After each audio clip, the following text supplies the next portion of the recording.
jërëjëf yéen ñi topp ci les talibé Sonko TV dalati leen ak jàmm ci xibaar niki tey nag ñu nemmeeku rek lu doy waar mu di Barthélémy Dias nag moom mi njiital sàmm sa kàddu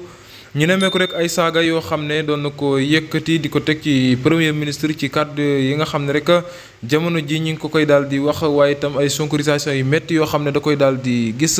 mu mel ni rek fa mu ko doon defee nag ba mu saaga rek la mbooloo ma tas mu mel ni rek xale yi Sonko yi. siège ya fa nekkoon yëpp rek dañ ko daal di rajaxee dàq mbooloo ma meeting boobee daal di tas mu nekk nag loo xam ne lu doy waar la xew ci suñu réew mi di réewum Sénégal ci diwaanu Ndakaaru mu di Pastef Ndakaaru foofee ginnaaw ba baxte di wax ba mu yàgg rek mu saaga mu mel ni rek loolu daal na koy mujjee coûté cher ndax xale ya nag du ñu nangu benn yoon kuy saaga seen njiit lii di Ousmane Sonko loolee dañ ko bañ ba mu jeex tàkk tax na rek kile di Bart ba mu yëkkatee baat bu ñaaw rek